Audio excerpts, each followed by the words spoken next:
గౌరవ కార్పొరేటర్లందరూ కూడా అందరికీ ముఖ్యమైన నాయకులు ఇక్కడ అందరు కూడా కార్పొరేటర్ స్థాయి నాయకులు ఇక్కడ ఉన్నారు. అందరికీ మా మహిళా సోదరులతో పాటు అందరు కూడా నమస్కారాలు తెలియజేస్తూ కొత్త సంవత్సరంలో మొదటిసారి కలుస్తున్న వాళ్ళందరినీ కొత్త సంవత్సరం శుభాకాంక్షలు తెలియజేస్తాను. అందరికీ కూడా ఈ సంవత్సరంలో మీరందరూ కోరుకున్న కోరికలను నెరవేరేట్టు ఎలాంటి ఆటంకాలు లేకుండా భగవంతుడు మీకు అందరికీ మంచి జీవితాన్ని ప్రసాదించాలని మనస్ఫూర్తిగా కోరుతూ అందరికీ హ్యాపీ న్యూ ఇయర్ అని.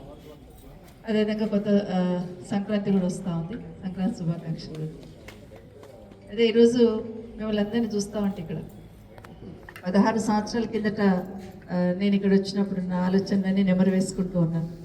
ఆ రోజు సర్పంచులుగా ఎంపీటీసీలుగా కొంతమంది ఉండి ఉన్నంత వరకు వాళ్ళ పాత్రకు న్యాయం చేస్తూ సర్పంచ్లుగా కానీ ఎంపీటీసీలు కానీ ఇన్వాల్వ్ అయ్యి డెవలప్మెంట్ చేస్తున్నారు. ఆ రోజు మధ్యలో 3 సంవత్సరాల సర్పంచ్ ఎలక్షన్స్ లేకపోయినా మాజీ సర్పంచులు మాజీ ఎంపీటీసీల ఆధ్వర్యంలోనే సిస్టమ్ అంతా రన్ చేసుకున్నాం. ఆ రోజు అందరు కూడా బాగా పనిచేస్తున్నారు.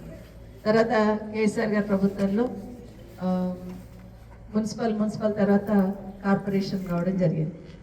కార్పొరేషన్లో మున్సిపల్లో ఎన్ని డివిజన్స్ మున్సిపల్ 20 నగర పంచాయతీలో 20 నగర పంచాయతీలు 20 ఉంటే కేసీఆర్ గారు ఒక రోజు మీటింగ్ పెట్టినప్పుడు మాకేం చెప్పారంటే ఇప్పుడిప్పుడే బాగా డెవలప్ అవుతుంది సరౌండింగ్ ఏరియా అంతా, ప్రజలకు ప్రజాప్రతినిధులు దగ్గరగా ఉండాలంటే అంటే పాలన అనేది వికేంద్రీకరణ కావాలంటే పెరగాలి, లీడర్షిప్ పెరగాలి, పెరిగితేనే ప్రజలకంతా కూడా మనం న్యాయం చేయగలుగుతాము, వాళ్ళకి అందుబాటులో ఉండగలుగుతాం అనేది కేసీఆర్ గారి ఆలోచన. కాబట్టి ఆ రోజు మీరు ఎన్ని డివిజన్స్ వీలైతే అన్ని డివిజన్స్ పెంచుకోండి, మీకు అనుకూలంగా పెంచండి, ప్రజలకు అందుబాటులో ఉండేటట్టు పెంచండి అని చెప్పి ఆ రోజు కేసీఆర్ గారు ఇచ్చిన డైరెక్షన్తో మనం దాదాపు 32 డివిజన్స్ ఒక బడంపేటలో ఏర్పాటు చేసుకున్నాం. నిజంగా పోయిన బాడీ చాలా బాగా పనిచేశారు. అందరు కూడా ఎంత బాగా పనిచేశారంటే సొంత ఇల్లులాగా వాళ్ళ వార్డుని చూసుకున్నారు, పోటీపడి పనిచేశారు. మా వార్డులో ఇది కావాలి, మా వార్డులో అది కావాలని పోటీపడి పనిచేశారు. ఓడిపోయిన వాళ్ళు కూడా వాళ్ళు పవర్లో లేకపోయినా కూడా వాళ్ళ కాలనీకి వాళ్ళ ఏరియాకి సంబంధించిన సమస్యలు నా దృష్టికి తీసుకొచ్చే ప్రయత్నం చేస్తున్నారు. అమ్మ మా కార్పొరేటర్ వేరైనా కూడా మా ఏరియాలో సమస్య ఉంది, ఈ సమస్యలన్నీ కూడా తీర్చండి, మన దగ్గర మన ప్రభుత్వం ఉంది కాబట్టి మీరు అన్ని ఫండ్స్ పెట్టండి అని అక్కడ ఎవరు కార్పొరేటర్ ఉన్నా కూడా కేర్ చేయకుండా డెవలప్మెంట్ యాంగిల్లో మీరందరూ కూడా చాలా బాగా పనిచేస్తున్నారు. మీకు అందరికీ ముందు మనస్ఫూర్తిగా ధన్యవాదాలు చెప్తున్నాను. ఎందుకంటే మీరు అట్లా పనిచేస్తారు కాబట్టి మొన్న ఎన్నికల్లో నాకు విజయం కొంత బయట అందరూ రకరకాలు మాట్లాడినా విజయాన్ని చేకూర్చారంటే 100% దాంట్లో మీ అందరి పాత్ర ఉంది. పవర్ ఉన్నా కార్పొరేటర్ అయినా కాకున్నా కూడా ఎవరి లెవెల్లో వాళ్ళు ఫైట్ చేస్తున్నారు, ఎవరి లెవెల్లో వాళ్ళు డిమాండ్ చేస్తున్నారు, ఎవరి లెవెల్లో వాళ్ళు అభివృద్ధి కావాలని కోరుకున్నారు. ఒక్కొక్కసారి నీకెందుకు నువ్వు కార్పొరేటర్ కావు కదా, మరి అక్కడ వేరే కార్పొరేటర్ ఉన్నారు కదా, అయినా పర్వాలేదమ్మా మనం చెయ్యాలి, అక్కడ ఉన్న వాళ్ళందరూ మన వాళ్ళు అనే లెవెల్లో చాలామంది నాతో ఫైట్ చేసి కాలనీ డెవలప్మెంట్లో ప్రధాన పాత్ర పోషించున్నారు. అది ఎప్పటికీ నేను మర్చిపోను. ఎందుకంటే మీరు ఆ విధంగా డిమాండ్ చేస్తున్నారు కాబట్టి, ఆ విధంగా మీరు అడిగున్నారు కాబట్టి నేను కూడా అంటే జిద్దుగా పనిచేస్తున్నాను. అంటే అవును మన వాళ్ళు అడిగున్నారు, ఫండ్స్ అడిగున్నారు, ఎక్కడి నుండి నేను తీసుకురావాలి, ఈ పని అడిగున్నారు నేను చేయాలి, వీళ్ళు ఇక్కడ చేయకపోతే కాలనీ వాళ్ళ దగ్గరనో అక్కడ బస్తీ దగ్గరనో తలొచ్చుకోవాల్సి వస్తుంది వీళ్ళు మన వాళ్ళని యాంగిల్లో మ్యాక్సిమం ట్రై చేస్తున్నాం. ఆ రోజు కేసీఆర్ గారు కానీ కేటీఆర్ గారు కానీ పరిస్థితులు అర్థం చేసుకొని ఫండ్స్ కూడా అట్లాగే ఇచ్చేవారు. నిజంగా ఈరోజు గతంలో 2018 కన్నా ముందు బడంపేట ఎట్లా ఉంది, 2018 తర్వాత బడంపేట ఎట్లా అయింది ఇప్పటివరకు అనేది బేరీజ్ వేసుకోగలుగుతాము, బేరీజ్ వేసుకుంటున్నారు కూడా. ఒకరోజు నేను ఇదే ఫంక్షన్ హాల్లో కూర్చున్నాను. ఆనందరెడ్డి గారు థ్యాంక్స్ చెప్పాలి, ఎప్పుడు ఏ చిన్న మీటింగ్ ఉన్నా మీ ఫంక్షన్ హాల్ ఇస్తారండి, మాకు thank you so much Anand Reddy గారికి. ధైర్యంగా వచ్చి ఇక్కడ ఆనందరెడ్డి గారి దగ్గర పెట్టేద్దామంటాను. ఒకరోజు ఇట్లా ఇక్కడ వచ్చి కూర్చుంటే అప్పుడప్పుడే మనం మున్సిపల్ ఆఫీసు గ్రంథాలయము అవన్నీ కట్టడం మొదలుపెట్టున్నాం. ఒకతను వచ్చారు, రియల్ ఎస్టేట్ చేస్తారు సమేధం, మరి అతను వచ్చి మాట్లాడుకుంటూ మేడం మీకు థ్యాంక్స్ చెప్పడానికి వచ్చాను నేను అన్నాను. ఎందుకంటే నేను అసలు ఇక్కడ నాకు ఒక చిన్న ప్లాట్ ఉంది, నేను ఎక్కడ బయట ఉంటాను, నేను అమ్మేద్దాం అనుకొని వచ్చున్నాను, కానీ ఫస్ట్ నేను కొన్నప్పటికీ నేను అమ్మదామని నిర్ణయం తీసుకున్నప్పటికీ ఇప్పటికీ చూస్తే రేట్ పెరిగిపోయింది. నాకు ఎందుకు పెరిగిపోయిందని అనాలిసిస్ చేస్తే ఇక్కడ మీ డెవలప్మెంట్ చూస్తున్నాను, మున్సిపల్ ఆఫీస్ వచ్చింది, గ్రంథాలయం వచ్చింది, గ్రౌండ్ వచ్చింది, ఇవన్నీ చూసినప్పుడు ఇంకా రేట్ పెరిగిపోయింది మేడం, మాకు భవిష్యత్తులో ఇంకా పెరిగిపోతుంది కాబట్టి నేను ఇక్కడ అమ్మదలుచుకోలేదని పోయినాడు. అంటే 100% గతంలో కేసీఆర్ గారి నాయకత్వంలో మన ప్రాంతం బాగా చేసుకున్నాం. దాంట్లో ప్రధాన పాత్ర మీ అందరు ఉన్నారు. మీకు అందరికీ మరొకసారి మనస్ఫూర్తి ధన్యవాదాలు చెప్తా ఉన్నాను. అట్లాగే నా ఎన్నికల్లో కూడా చాలా కష్టపడి పనిచేస్తున్నారు. అందరు కూడా చాలా కష్టపడి పనిచేస్తున్నారు. చాలా ఛాలెంజెస్ ఎదుర్కొన్నారు. ఇబ్బందులున్నా కూడా పనిచేసి నన్ను గెలిపించున్నారు. సరే 2 ఏళ్ళు అయిపోయింది, నేను గెలిచినా అని అనుకుందామన్నా మీరు గెలవాలంటే ఇప్పుడు ఎన్నికలు ఇంపార్టెంట్. చాలా హ్యాపీగా ఉంటే నేను 32 డివిజన్లు ఉన్నాయి. 100% ఈసారి మెజార్టీ సీట్లు నేను మీరు నా కోసం ఎట్లా తిరిగారో నేను అట్లా గల్లి తిరిగి మిమ్మల్ని అందరినీ గెలిపించుకోవాలి యాంగిల్లో గట్టిగా ఉంటున్నాను. కానీ ఈరోజు ఈ ప్రభుత్వం ఏంటంటే వికేంద్రీకరణ చేస్తుంది. అంటే పాలన వికేంద్రీకరణ చేస్తేనే అదే ఆలోచించి కేసీఆర్ గారు మండలాలు పెంచారు, మున్సిపాలిటీస్ పెంచారు, జిల్లాలు పెంచారు. ఎందుకంటే 10 జిల్లాలు ఉన్నాయి, 32 జిల్లాలు అయినాయి అంటే మామూలు విషయం కాదు. అట్లా చేస్తేనే ప్రజలకు అందుబాటులో ఉంటుంది పాలన యాంగిల్లో చేస్తున్నారు. కానీ కర్మ ఈ ప్రభుత్వం, ఈ ముఖ్యమంత్రి గారు ఏం చేస్తారంటే మళ్ళీ కేంద్రీకరణ వాళ్ళంతా తీసుకొచ్చి ఒక దగ్గర ఒక మన నియోజకవర్గంలోనే కార్పొరేటర్లను కౌన్సిలర్లను లెక్కేస్తే 118 మంది ఎంతమంది అవుతారు. 118 మంది పోయి ఒక 15 మంది మాత్రమే వస్తున్నారు. 15 మంది మాత్రమే పరిమితం అవుతున్నారు. నిజంగా చాలా బాధ అనిపిస్తుంది. ఇప్పుడు ఇంతమంది కూడా అందరు కూడా కార్పొరేటర్ల లెవెల్లో కమిట్మెంట్తో పనిచేసే వాళ్ళందరూ కూడా ఎవరు ఒక్కొక్కరికి అవకాశం వస్తుందని యాంగిల్లో అందరు కూడా ఇబ్బంది పడాల్సిన పరిస్థితి వస్తుంది. అయినా కూడా నా రిక్వెస్ట్ ఏంటంటే గతంలో నేను ఫస్ట్ ఎమ్మెల్యే అయినప్పుడు ఏ విధంగా అయితే 3 సంవత్సరాలు ఏమీ లేకపోయినా అందరు సర్పంచ్లు ఎంపీటీసీలు ఏ విధంగా పనిచేస్తున్నారో ఇప్పుడు మీ డివిజన్స్లలో మీరే కార్పొరేటర్లు అనుకోండి, మీరే ఉండాలి, మీరే పని చేయాలి, మీరే పని చేయించాలి. ఒక్క కార్పొరేటర్ వచ్చినా కూడా మీరందరూ అక్కడ అట్లాగే ఇన్ఛార్జ్గా ఉండి పని చేస్తేనే మనం అక్కడ జనాలకు న్యాయం చేయగలుగుతాం. కాబట్టి దయచేసి మీరందరూ కూడా అదే యాక్టివ్గా గతంలో ఎట్లున్నారు అదే యాక్టివ్గా ఉండమని నా విజ్ఞప్తి మీకు అందరికీ కూడా. అట్లాగే మీరందరూ ఆటోమేటిక్గా డివిజన్ ప్రెసిడెంట్ అని వేసుకున్నారు. భాస్కర్ మంచి చెప్పినాడు, 1, 2, 3 ABC అని సిస్టమ్ బాగా చెప్పినాడు. ఖచ్చితంగా చేసుకుందాం అట్లా. ఏ అంటే ఆటోమేటిక్గా మీ కార్పొరేటర్లు పోటీ చేసిన వాళ్ళందరూ మీరు ఉంటారు. మీ కింద మళ్ళీ ఒక 10-15 మందితో ఒక కమిటీ వేసుకుంటే ఆటోమేటిక్గా బీ సిస్టమ్ వస్తుంది. వాళ్ళు మీరు అన్నట్టు బూత్ లెవెల్ వెళ్ళినప్పుడు ఒక్కొక్క పేపర్కి ఒకరిని ఇన్ఛార్జ్ చేసుకుంటే థర్డ్ సిస్టమ్ వస్తుంది.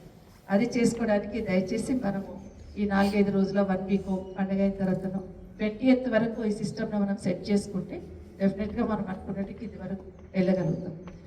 అయితే దీంతో పాటు 2 years డెవలప్మెంట్ కూడా, ఎందుకంటే మన కాలనీ వాళ్ళు కూడా డెవలప్మెంట్ దాంట్లో కాలనీ వాళ్ళ పాత్ర కూడా కాదట్లేదు. మనం కాలనీ అసోసియేషన్ వాళ్ళు చాలా యాక్టివ్గా ఉండి మీకు వాళ్ళు ఖచ్చితంగా ప్రాబ్లమ్స్ అని చెప్పారు కాబట్టి కాలనీస్ మనం డెవలప్మెంట్ చేసుకోగలిగినాం. అంటే వాళ్ళు అడుగుతారు, వాళ్ళు డిమాండ్ చేస్తారు అనే భయంతో మీరు అడుగుతున్న భయంతో నేను గట్టిగా పనిచేసినాం. కాబట్టి డెవలప్మెంట్లో వాళ్ళ పాత్ర కూడా ప్రధానంగా కాదండి. అసోసియేషన్ వాళ్ళ పాత్ర వాళ్ళు ఏం ఎక్స్పెక్ట్ చేయకుండా, ఏ పదులు ఎక్స్పెక్ట్ చేయకుండా వాళ్ళ కాలనీ బాగుపడితే చాలనే యాంగిల్లో చాలామంది పనిచేస్తున్నారు. కాబట్టి అసోసియేషన్ వాళ్ళకి సంబంధించిన దాన్ని వాళ్ళని కూడా మనం అభినందిద్దాం. మీతో పాటు వాళ్ళని కూడా కలుపుకొని తీసుకొని వెళ్ళండి.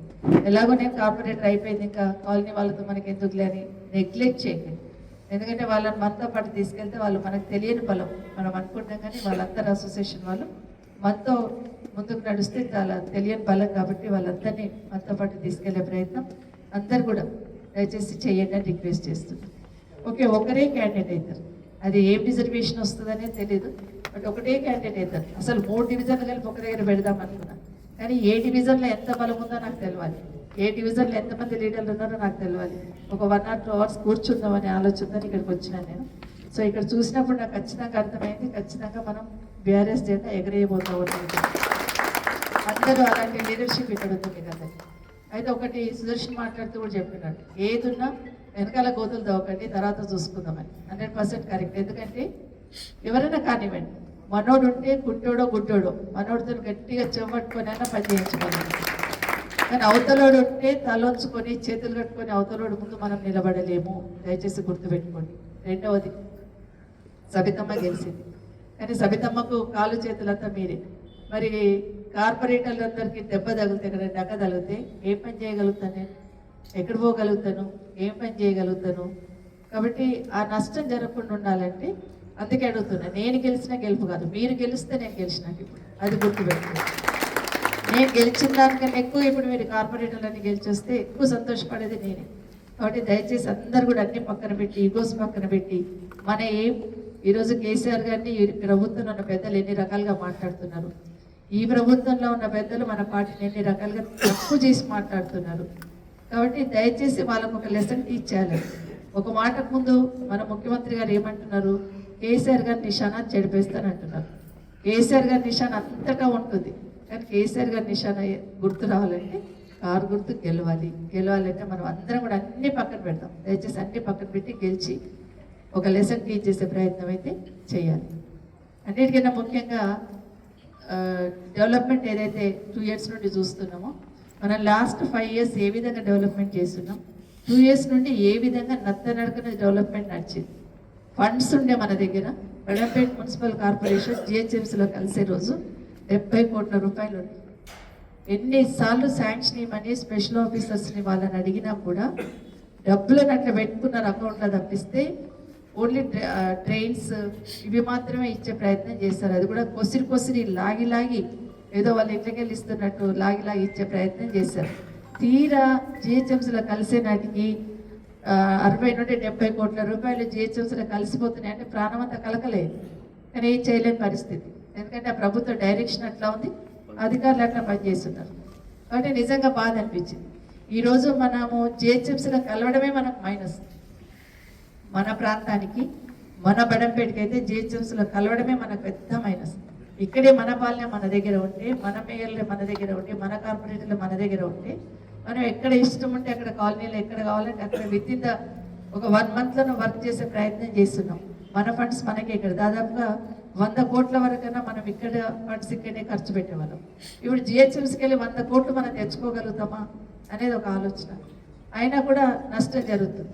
అయినా ఈ ప్రభుత్వం మూర్ఖంగా నిర్ణయం తీసుకుంది కాబట్టి ఫైట్ చేయాలి. ఎన్ని రకాలుగా చెప్పి చూసినా ఈ ప్రభుత్వానికి అసలు ఆలోచనే లేదు ఏం చేయాలనేది. నిజంగా జిహెచ్ఎంసీలో కలిపిన రోజు ఆలోచించడం ఎందుకు కలుపుతున్నారని. జిహెచ్ఎంసీకి దాదాపు 8,000 కోట్ల అప్పు ఉంది, కానీ 5,000 పైన కోట్ల అప్పు ఉంది. 5,000 కోట్ల అప్పుతోనే జిహెచ్ఎంసీ నడుస్తూ ఉంది. కానీ మన దగ్గర మనం మంచిగా ఫండ్స్తోనే పరిపుష్టిగా కొన్ని మన కార్పొరేషన్లు ఉన్నాయి. కానీ ఇవన్నీ తీసుకెళ్ళి అక్కడ వేస్తున్నప్పుడు శివారు మున్సిపాలిటీలు అన్నీ కలిపితే ఎంత వస్తుంది ఇన్కమ్ అంటే 8,000 కోట్లు వస్తుంది సంవత్సరానికి. అక్కడ వాళ్ళు అక్కడనే డెవలప్మెంట్ చేసుకోగలుగుతారు. ఇదంతా తీసుకెళ్ళి అక్కడ వేస్తున్నారు. పోనీ వేస్తున్నారు అదన్నప్పుడే నడుస్తుంది అనుకుంటే మళ్ళీ 3 భాగాలు అంటున్నారు. 3 కార్పొరేషన్లు చేస్తామంటున్నారు. 3 కార్పొరేషన్లు, ఒకటి హైదరాబాదు, ఒకటి మల్కాజ్గిరి, ఇంకోటి సైబరాబాద్. కానీ అవన్నీ కరెక్ట్గా చేస్తున్నారంటే వాళ్ళ ఇష్టం, వాళ్ళ రాజ్యం. మన జోనల్ ఆఫీస్ చేస్తున్న రోజు, జోనల్ కమిషనర్ అలాట్ చేస్తున్న రోజు అందరు కూడా అంటే అధికారులు అందరు కూడా ఇక్కడ ఈ ఏరియాకంతా కలిపి జోనల్ ఆఫీస్ బడంపేట చేస్తేనే బాగుంటుంది ప్రపోజల్ పైకి పంపించినారు. కానీ ముఖ్యమంత్రి గారే స్వయంగా బడంపేట వద్దు శంషాబాద్ రాయండి అని శంషాబాద్ రాయించారు. దీని వెనకాల రాజకీయంగా ఇక్కడ సబితమ్మ ఉందని ఆలోచించున్నారు తప్పిస్తే, ఈ ప్రాంతంలో లక్షలాది మంది ఉంటారు కదా, లక్షలాది కుటుంబాలు ఉంటాయి కదా, ఇక్కడ ఎన్ని డివిజన్లు ఉన్నాయి కదా, ఇవన్నీ వదిలేసి 2 డివిజన్లోనే శంషాబాద్ ఎందుకు కలిపితే ఎవరికి నష్టం జరుగుతుందని ఆలోచించడానికి పైన ప్రభుత్వంలో ఉన్న పెద్దలకి ఆలోచన రాలేదు. ఇక్కడున్న ప్రజలకు ఏ చిన్న ఇబ్బంది ఉన్నా శంషాబాద్ ఉరకాలి జోనల్ ఆఫీస్కి. అదే ఇక్కడ ఉంటే అందరికీ మిడిల్లో ఉండేది. ఈవెన్ శంషాబాద్లోకి దగ్గరనే ఉండేది, ఆదిబట్లలో దగ్గర ఉండేది, మనకి ఇక్కడ పక్కన ఉండేది మిడిల్.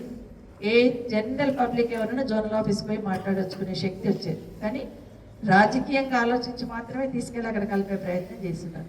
అసలు రాజకీయంగానే రంగారెడ్డి జిల్లా మీద దెబ్బ కొట్టాలనే ప్రయత్నం ఈ ప్రభుత్వంలో ఉన్న పెద్దలు చేస్తున్నారు. వాస్తవం. ఫ్యూచర్ సిటీ అని కొంత విడగొట్టే ప్రయత్నం చేస్తున్నారు. ఈరోజు జిహెచ్ఎంసీలో కలిపి అనేది కొంత విధంగా ప్రయత్నం చేస్తున్నారు. చివరికి ఏం చేస్తున్నారంటే అసలు ఈ జిల్లాకి ఉనికిపోయే ప్రయత్నం ఈ ప్రభుత్వంలో ఉన్న పెద్దలు చేసే ప్రయత్నం చేస్తున్నది వాస్తవం. అయితే ఇక్కడ ఇంకా మీరు ఇంకొక ఆలోచన చేయాలి. గతంలో మీరందరూ ఏమనుకున్నారు, మమ్మల్ని ఎల్బీనగర్ జోన్లో కలిపినా పర్వాలేదు కానీ పక్కనున్న చార్మినార్ జోన్లో కలపొద్దు అని అనుకున్నారు. ఎందుకు అనుకున్నారో నాకు తెలీదు, అనుకున్నారు మీరందరూ. సరే గట్టిగా వాయిస్ వినిపించారు, ఇక్కడ కలపొద్దు కావాలంటే ఎల్బీనగర్ అని. నేను చెప్పాను ఆ రోజు కొత్త జోన్ ఏర్పాటు చేస్తారు, కొత్త జోనే ఉంటుంది మీకు అని చెప్పాను. కొత్త జోన్ వచ్చింది. ఇది సంతోషపడే లోపలిని మన ఏరియా అంతా తీసుకెళ్ళి హైదరాబాద్లో కలిపేశాడు. హైదరాబాద్లో 150 డివిజన్లు చేశారు.